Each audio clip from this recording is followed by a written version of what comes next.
दोस्तों नमस्कार, आप देख रहे हैं सत्य हुंकार में आपके साथ सत्यपाल।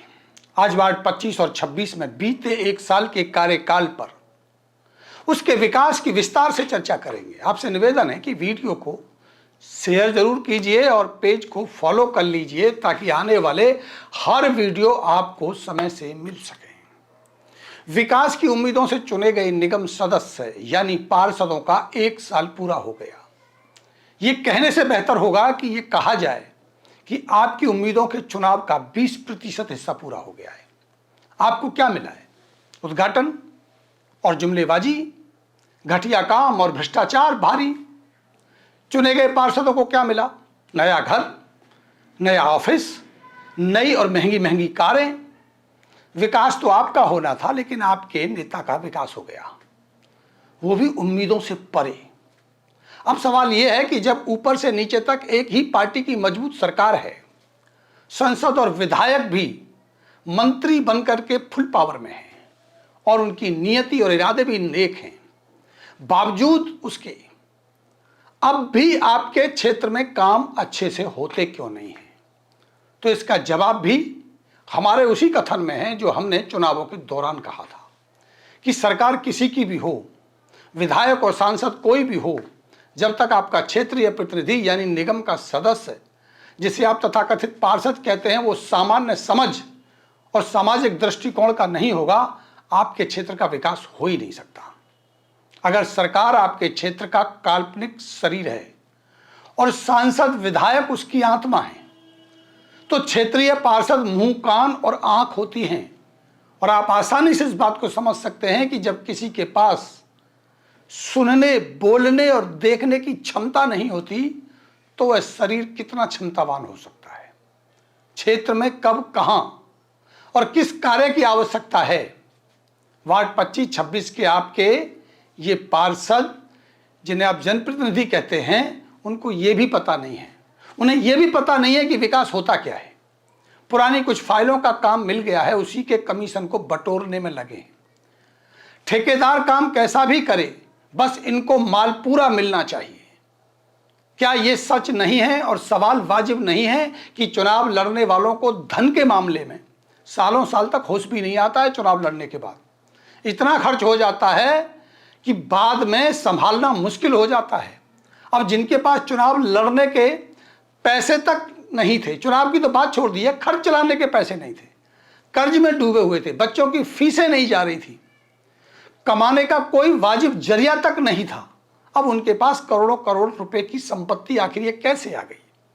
वार्ड 25 की सीमा चंदेल जी के पास अपने पति सहित कुल कैश के रूप में 1.5 लाख रुपए था और बैंक में जमा कुल 15-16 हजार रुपए थे, जो मिनिमम बैलेंस को मेंटेन करने के लिए थे। कुल जमीन जायदाद और गाड़ी घोड़ा मिला करके 75 से 80 लाख रुपए की कुल संपत्ति थी, जिस पर करीब 42 से 43 लाख रुपए का कर्जा था। कर्जा, इससे चुनाव भी लड़ लिया और एक साल के अंदर अंदर अपना नया ऑफिस, नया घर भी बना लिया।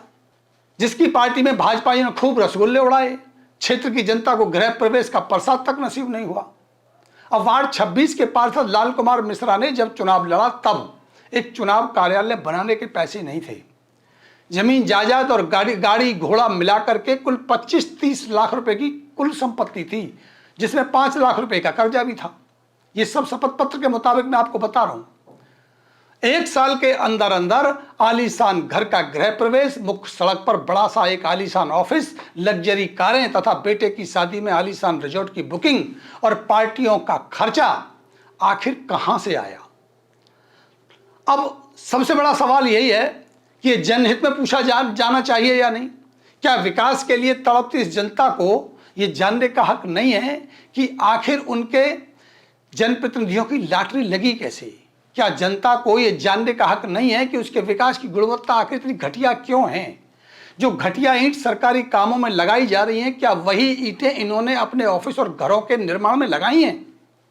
अब अगर हम ये वाजिब सवाल पूछते हैं तो ये कहते हैं कि हमने उनके खिलाफ बोल दिया, हम उनके खिलाफ एजेंडा चला रहे हैं।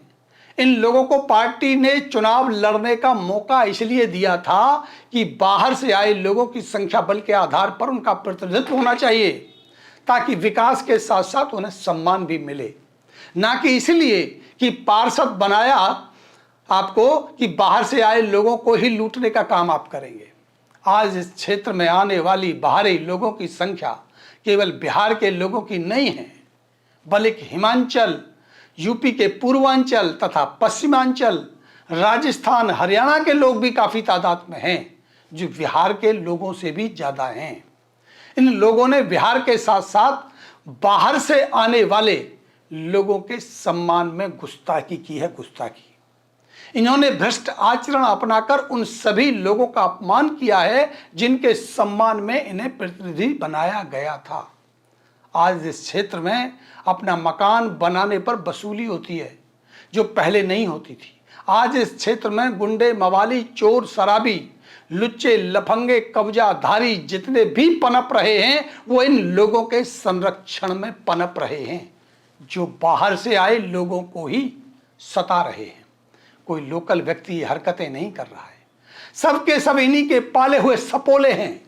अवैध वसूली के दलाल, अतिक्रमण के नाम पर मोटे मोटे चालान कटवाने वाले दलाल, तोड़ फोड़ की कार्रवाई का डर दिखाकर अवैध वसूली करवाने वाले दलाल, प्लॉट दिलवाकर गरीबों को फंसाने वाले दलाल, लड़वाकर फैसला करवाने वाले दलाल, बिजली के छापे डलवाने वाले दलाल कौन हैं? इन्हीं के तो चमचे हैं। बीते एक साल में इस क्षेत्र की जनता को दलालों का गिरोह मिला है, दलालों का। हम बड़ी गंभीरता से कहते हैं, इससे अच्छा विकास का मौका शायद ही फिर कभी मिले।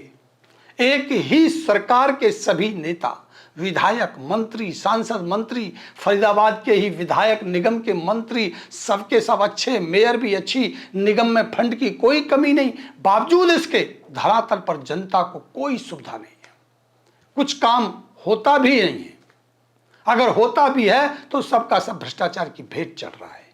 पहली बार बाहर से आए दो लोगों को पार्टी के बड़े नेताओं ने मौका दिया था, लेकिन इन दोनों ने उनका भरोसा तो तोड़ा ही है, साथ ही जनता का भी भरोसा तोड़ा है। एक साल के कार्यकाल ने भ्रष्टाचार के जो रिकॉर्ड तोड़े हैं, इनके अभिमान ने जो झंडे गाढ़े हैं, इनकी कार्यशैली ने जो माहौल बनाया है, उनके हिसाब से फिर कभी किसी बाहरी को इस क्षेत्र की सेवा का मौका सहज ही मिलेगा। इसकी उम्मीद तो किसी ने नहीं की थी। जो हमने चुनाव के दौरान कहा था कि बंदर के हाथ में माचिस दोगे तो खुद को आग में झुलसा हुआ पाओगे। आज एक साल के बाद हिमांचली हो या पूर्वांचली, मिथिलांचली हो या हरियाणवी, या फिर हो कोई राजस्थानी, बाहर से आए हर एक व्यक्ति का सर शर्म से झुक रहा है, केवल इन भ्रष्टाचारियों के कारण। विकास का ना मिलना तो ना सही, लेकिन कम से कम बाहर से आए लोगों का जो अन्याय और अत्याचार हो रहा है, जो शोषण हो रहा है, वो तो कम से कम नहीं होना चाहिए ना। हम निगम पार्षदों के एक साल के बीते कार्यकाल पर इन्हें लानत देते हैं और आगाह करते हैं कि आने वाले अगले साल तक अपना रवैया बदलें। क्षेत्र को विकास की दरकार है, गुणवत्ता के साथ क्षेत्र का विकास तथा जनता का सम्मान करें।